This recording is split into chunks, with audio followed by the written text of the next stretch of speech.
Hello friends, good evening. সবাইকে শুভ ষষ্ঠী জানিয়ে আমি আমার নতুন ব্লগ শুরু করে দিলাম। তো দেখো, আজকের ব্লগটা পুরোটাই প্যান্ডেল হোপিং ব্লগ। দেখো, ছেলেকে নিয়ে দেখো ঠাকুর দেখতে বেরিয়ে পড়েছি ষষ্ঠীর দিনকে। তো প্রথমে ঠাকুরগুলো আমাদের বাড়ির কাছাকাছি কিছু ঠাকুর তোমাদেরকে দেখাবো। আমরা ঘুরছিলাম, ছেলে আর আমি হেঁটে হেঁটেই যতগুলো ঠাকুর পেরেছি দেখেছি। পুরো বালিগঞ্জ থেকে গেছি হচ্ছে একদম গড়িয়াহাট পর্যন্ত হেঁটে। তো তারই মধ্যে যতগুলো ঠাকুর তোমাদের একবার দেখিয়ে দিচ্ছি।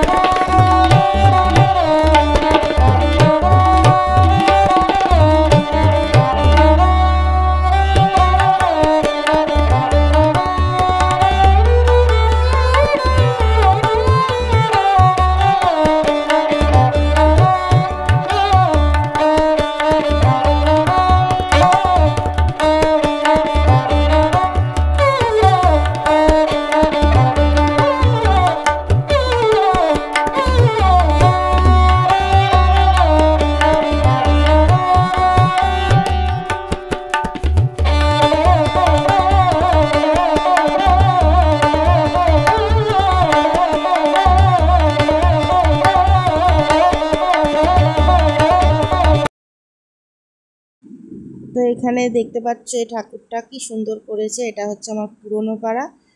তো আমার বিয়ের আগে জন্মের পরে আমি যেখানে থাকতাম, যেখানে বড় হয়েছি, যেখান থেকে আমার বিয়ে, পড়াশুনোর সমস্ত কিছু, তো সেই পাড়ায় দেখো চলে এসেছি ঠাকুর দেখতে। এই হচ্ছে মা প্রতিমা। দেখো, এবারে ঠাকুরটা একটু ছোটোর ওপর করেছে, ভালো করেছে। তো বিয়ের 17 বছর পর আমি আর কি আমার পাড়ার ঠাকুর দেখলাম। বিয়ের পরে এসেছিলাম একবার, দেখেছি হয়তো বাপের বাড়ি যখন এসেছিলাম, বাবার বাড়িতে আর কি। তো এটা দেখছো আমাদের ঢালিপাড়ার ঠাকুর, কসবা ঢালিপাড়ার ঠাকুর। তো এই ঠাকুরটা একই রকম করে প্রায়, বেশ সুন্দর করে। চাউনিটা সে অন্যরকম। সুব্রত মুখার্জি একডালিয়া পার্কে যেরকম ঠাকুর হয়, ঠিক অনেকটা ওরকম আর কি চাউনিটা করে। বহু বছর পর পাড়ার ঠাকুর দেখে ভীষণই ভালো লাগছে। দেখো, ছেলেকে নিয়ে বেরিয়েছিলাম। আমার তো ছেলে ছাড়া বেরোনোর কেউ নেই, ছেলেকে নিয়েই বেরোই। তো এই দেখো, ছেলে বায়না করলো বলেই আরও বেরোলাম, নাহলে আমারও তো ভিড়ের মধ্যে বেরোতে সেরকম একটা ইচ্ছাও করে না। তো দেখি কতগুলো ঠাকুর দেখতে পারি, তোমাদের সঙ্গে শেয়ার করছি। দেখো, ছেলে আর আমি হাঁটা শুরু করে দিয়েছি। তো ছেলে আমার জিজ্ঞেস করছে যে কোথা দিয়ে গেলে শর্টকাট হবে। তা আমি বলছি যে বালিগঞ্জ ব্রিজের ওপর দিয়ে গেলে আর কি শর্টকাট হবে। বালিগঞ্জ বাজারটা আর কি, যেটা ওখানে নেবে একদম হেঁটে একডালিয়া পার্ক, ওখানটা গেলে সোজা হবে। সেই কথাগুলো বলতে বলতে যাচ্ছি ছেলে আর আমি। আর দেখো, যেতে যেতে চোখে পড়লো আমাদের কসবায় যে আদ্যা মায়ের মন্দির আছে। তো সেখানে দেখো মাকে দেখে হঠাৎ ইচ্ছে হলো মাকে পুজো দিয়ে যাই। তো দেখো, ছেলে আর আমি গেলাম, গিয়ে পুরো ফাঁকা মন্দির। তো গেলাম, গিয়ে আমি আর ছেলে গিয়ে পুজো দিয়ে এলাম মাকে। কত বছর পর সব আসছি আমি, সেই বিয়ের পর একবার এসেছিলাম, এই এলাম। কত কি চেঞ্জ হয়ে গেছে পুরো মন্দিরটার ভেতরটা। তারপর দেখো মাকে পুজো দিয়ে চলে এলাম আরেকটুকুনি এগিয়ে আর কি, আদ্যামার মন্দিরের আরেকটু এগিয়ে দেখো এই ঠাকুরটা করেছে। এই ঠাকুরটাও সুন্দর করেছে। আমাদের এই কসবা চত্বরের ঠাকুরগুলো সত্যি খুব সুন্দর সুন্দর করে। তো ছেলে তো কোনো দিন দেখেনি, ছেলেকে এই প্রথম দেখালাম। ছেলে বলছে কি সুন্দর ঠাকুরগুলো করে।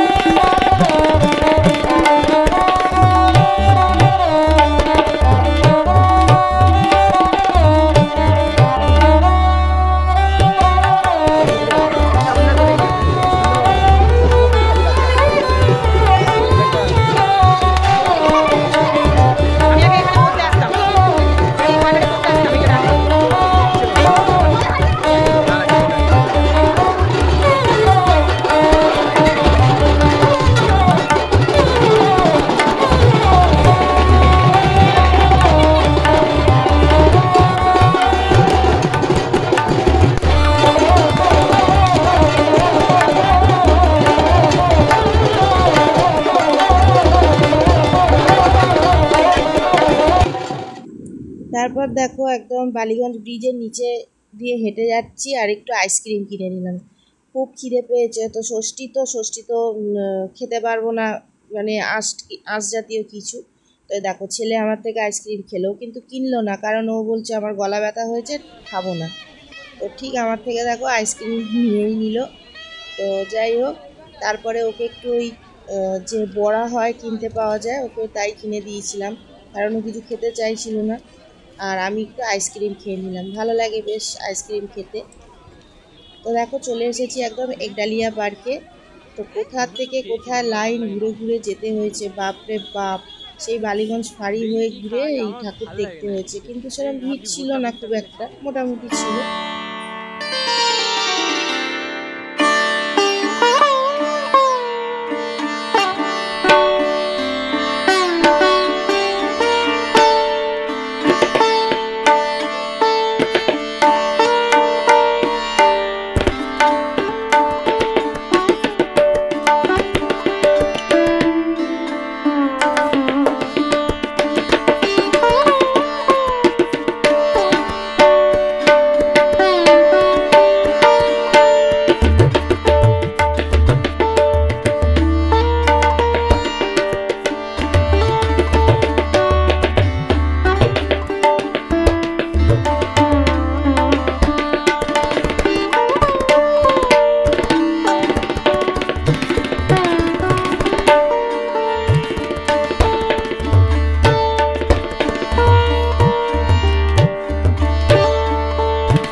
চারটার সময় আমি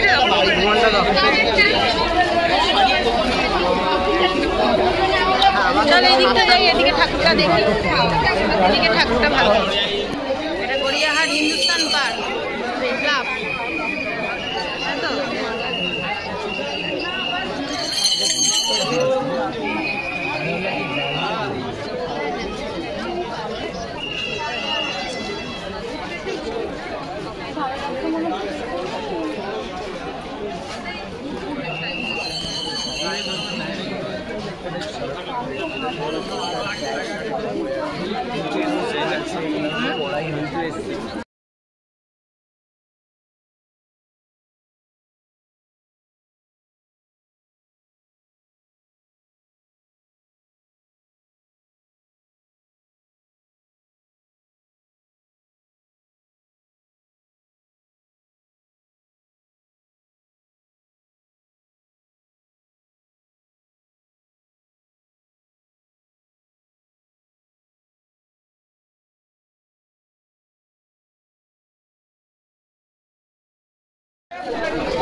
ভেতরে ভেতরে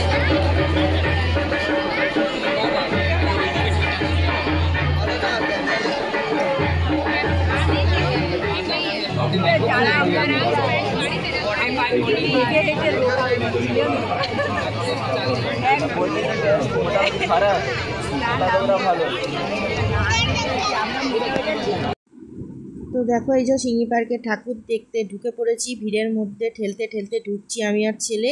লাইটিংগুলো তো জাস্ট করেছে অপূর্ব, আর এখানে ঢুকতেই করেছে ডান দিকে প্রতিমা। তো কি বলবো আর কি, খুব সুন্দর করেছে ভেতরটা দেখতে। আমি তো ভিড়ের মধ্যে এমনি ঠাকুর দেখতে ভালো লাগে না, তো ছেলের বায়নায় গিয়েছি ভিড় ঠেলতে ঠেলতে। আর দেখো অবশেষে চলে এসেছি বাসন্তী দেবী কলেজের লাস্ট আর কি। এই ঠাকুরটা দেখে বেরিয়ে এলাম। এখানে করেছে আর কি লাইটিংটা তো দেখবার মতন। তো চলো তোমাদের সঙ্গে একটু শেয়ার করছি, লাইটিংটা বেশি দেখো চলো।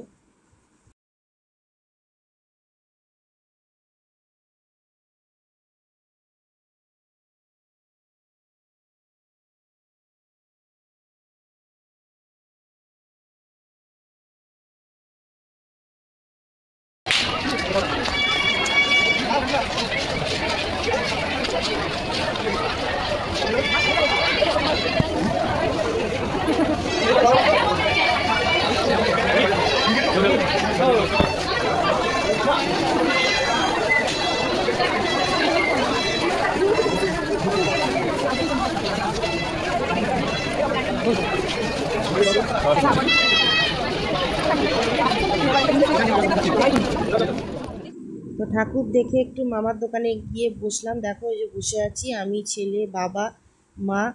তো বাবা মা আর কি একটু পরে এলো, আমি আর ছেলে বসেছিলাম ওখানে প্রায় 1 ঘন্টা। তারপরে বাবা মাকে ফোন করলাম, এলো। এসে তারপরে বাবা মা তো ঠাকুর দেখলো না সেরকম, বাবা বললো শরীরটা ভালো লাগছে না, তো বাড়ি চলে গেল। তো দেখো এই যে আমরা বাড়ি চলে যাচ্ছি সব একসাথে। এবার বাসে করে, বাস পেয়ে গেছিলাম, বাসে করে যাচ্ছি। তো বন্ধুরা এখন বাজে হচ্ছে ঘড়িতে 2:14। তো এসেছি অনেকক্ষণ, একটার সময় মনে হয় চলে এলাম। তখন কটা বাজে? 1:15 এরকমই হবে মনে হয়, ঘড়ি দেখিনি। তো 1 ঘন্টা হয়ে গেছে আর কি চলে এসেছি। তো খাবো বলতে দেখো এখনও খাইনি, শোয়া তো দূরের কথা। কটা এসে রিলস করলাম, রিলস করে দেখতে পাচ্ছ ফ্রেশ হলাম, মুখ চোখ সব পরিষ্কার করলাম, চুল এখনও বাঁধিনি, এই করে শুয়ে পড়বার। চুল বাঁধতে আমার ইচ্ছা করছে না। তো মুখে মেকআপ দিয়েছিলাম, দেখো সারা মুখ এখন চুল কাটে বসেছি, চুল করছে। তো এই যে দেখো খাবার নিয়ে এসেছি, দেখো এখন খাবো। এই যে নিয়ে এসেছি দেখো চাউমিন, দাঁড়াও ব্যাক ক্যামেরায় দেখাই। তো দেখো বন্ধুরা এখানে এনেছি আমার জন্য চাউমিন, ছেলের জন্য এগ চাউ নেওয়া হয়েছে। তো ও খেয়ে নিয়েছে, ওর খাওয়া হয়ে গেছে। তা আমি এখনও খাইনি, এই খেতে বসবো। এইসব নিয়ে বসেছি। তো এবার দেখো চাউমিনটা খাবো, ঢেলে নিচ্ছি। আজকে অনেক ঘুরেছি মানে হেঁটে হেঁটে আমি ঠাকুর দেখি না সচরাচর। পুরো মানে একডালিয়া না, বালিগঞ্জ স্টেশন থেকে বলতে গেলে পুরো হেঁটে একদম গেছি, একদম গড়িয়াহাট, বাসন্তী দেবী কলেজ, সব ওগুলো ঠাকুরগুলো দেখে বাসে করে চলে এলাম। তো মা পরে গেছিলো, মার বাবা, আগে আমি আর ছেলে বাসে করে চলে গেছিলাম। তো পরে মা গেছিলো। তো আসার সময় সব আবার একসাথে এলাম। মামার দোকানে দেখতে পেলে বাবা মা মিট করেছিল। তো এই হচ্ছে ব্যাপার। আপাতত এই ঠাকুর দেখেছি, বেশি ঠাকুর দেখা হয়নি। আর হাঁটতে আর ইচ্ছা করছিল না, একদম ইচ্ছা করছিল না, প্রচুর ভিড় হয়ে যাচ্ছিল, যত রাত হচ্ছিল ভিড় হয়ে যাচ্ছিল। তো যাই হোক, চলো এবারে তাহলে খেয়ে নিই, আবার দেখা হবে নতুন একটা ব্লগে। তো আমার ভিডিওটা আমি এখানে শেষ করে দিলাম।